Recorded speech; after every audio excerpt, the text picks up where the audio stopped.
Hi everyone, I'm Nina, and in this video I'm going to draw with watercolor markers. When I found out that they exist, I decided that I really need them. Later on I've read that they're not a brand new product, but I found out about them just like a month ago or so. So today I'm finally going to try them. This video is not quite a tutorial, but very close to it, so like it, subscribe if you're new on my channel, and let's start.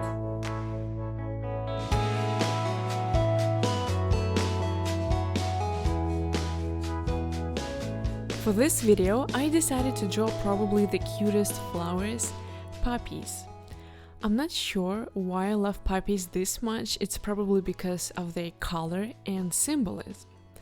I've read that they're considered a symbol of both sleep and death. Very romantic, don't you think? But my work is just going to be a cute and simple painting. At least I hope so. I'm actually drawing 5 poppies, but 2 buds are going to be closed. This sketch took me like 10 minutes and it's pretty light and simple.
To be honest, I've already tried these markers just a little bit to be able to tell you more about how to work with them.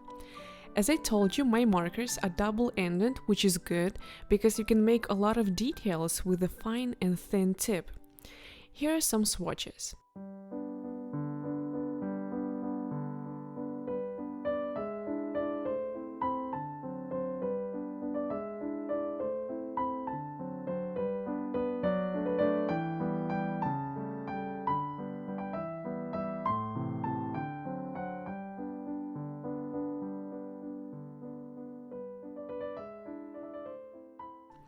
They're pretty vibrant as markers, and now I'm going to take some water to see how they're gonna work as watercolors.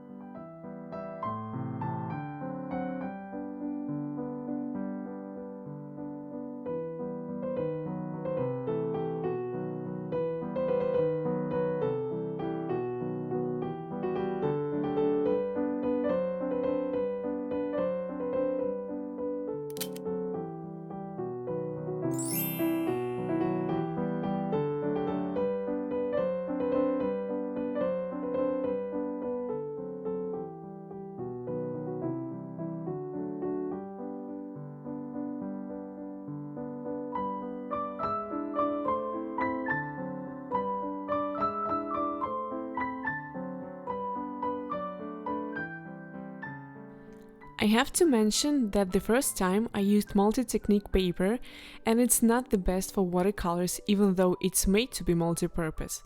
This time I took thick watercolor paper and it works so well together with these markers. So you can see that it's pretty easy to transform them into watercolors and blend them.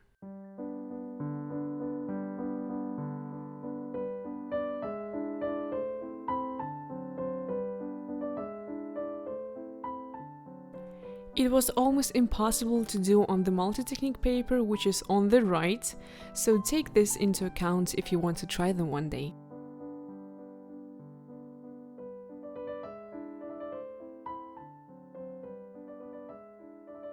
When I'm done with the sketch part, I'm taking a kneadable eraser and removing all the rough lines because you would be able to see them through watercolors.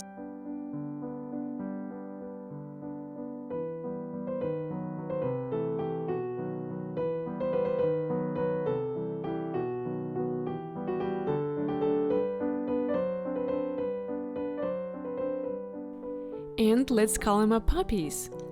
I'm going to start with this petal. As you can see, I don't apply the marker all over, just a tiny bit. And obviously, this area in the middle is going to be the lightest. After that, I take a clean wet brush to blend. This brush isn't synthetic.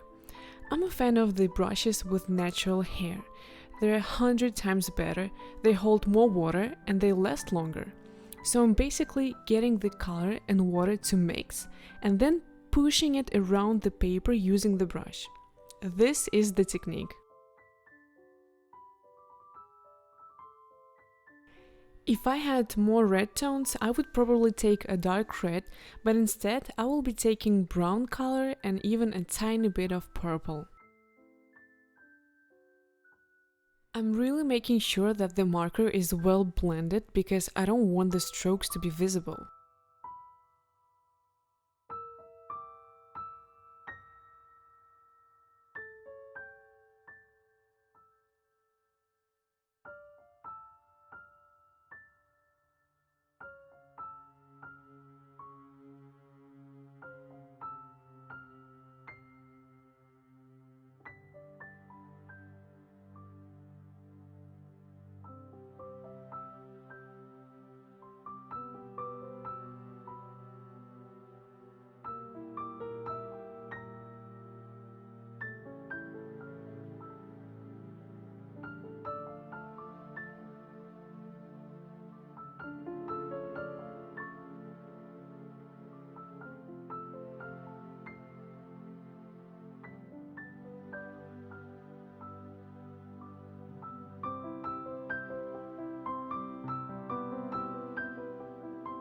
On the next petals, I'm also going to add some brown or purple to the red, and I will be working in the same technique.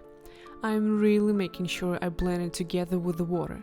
I'm adding some clean water to stretch the color, to fade it out, to make it more pale if I need it.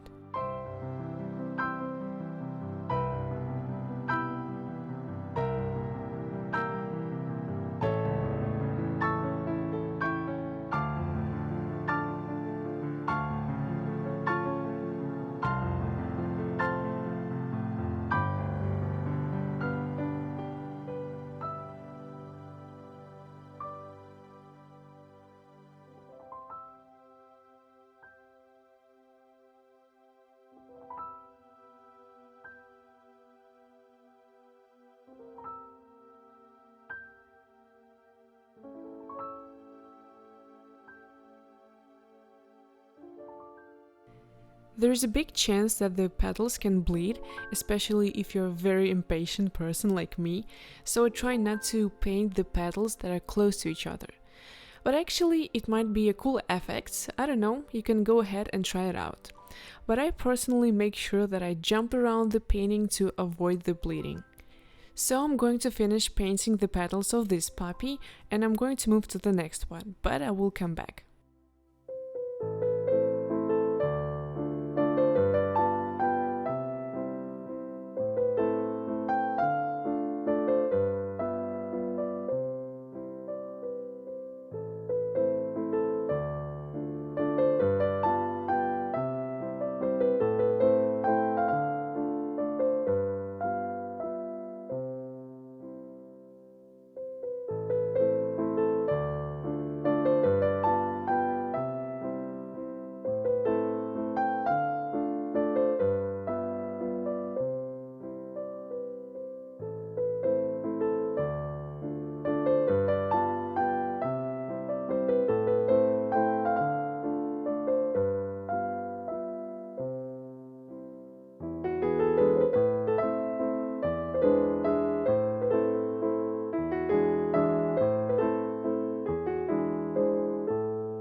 I'm happy about how these markers behave on the paper. They actually look like watercolors. And I want to underline one more time that it matters what kind of paper you use, because yesterday when I was preparing for this video, I decided that I don't like them at all, and then I changed the paper and oh my god, they're actually cool. Here I'm taking another color for the closed bud, green. It's just as good as the red one. It's also easy to blend, easy to push, and easy to work with. I already told you that I like jumping around to avoid bleeding, so I'm going to come back to the puppy that seems unfinished. Don't worry.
And here I realized that brown is very close to red and maybe it can replace the red that I need. And I think it works fine.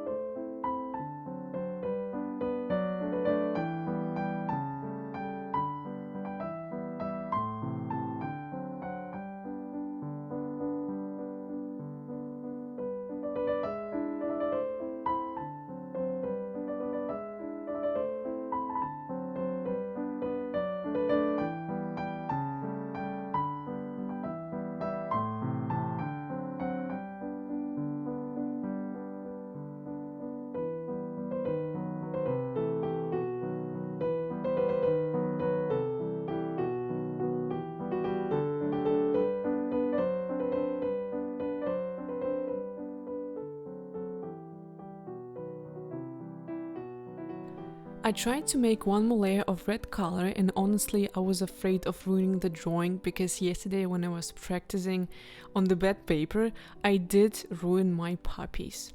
But here it worked just fine, so again everything depends on the paper, apparently. But I don't feel very confident working with watercolors, so I really tried to not overdo it.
So when the watercolor part is done, I decided to use the markers as Stadler suggests to use them.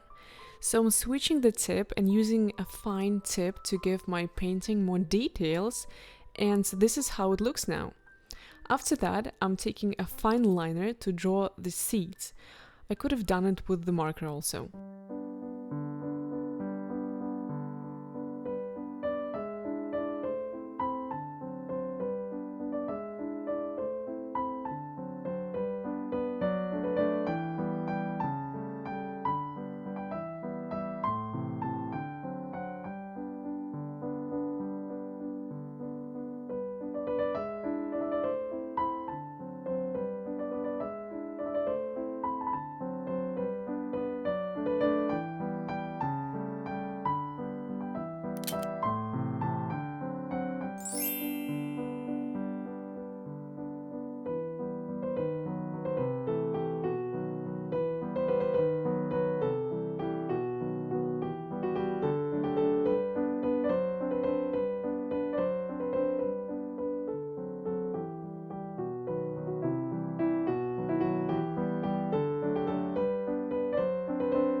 And the last thing, I'm taking some pencils.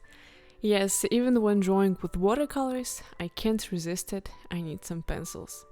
My pencils are by Faber-Castell, and I took just a few to give it some depth and dimension, you know.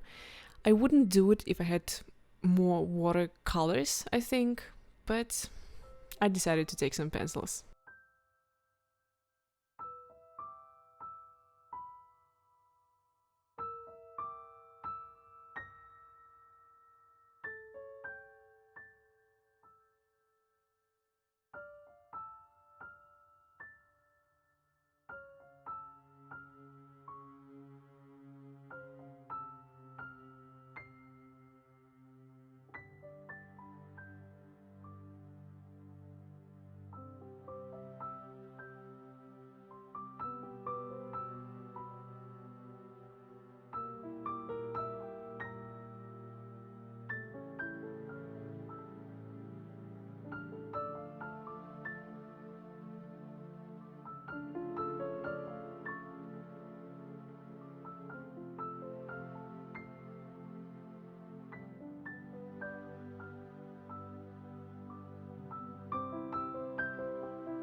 So this is how my little painting looks like, and I really hope this video was helpful.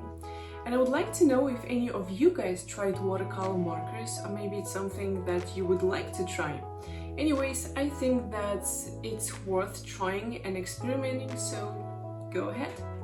Thanks for watching till the end, and bye!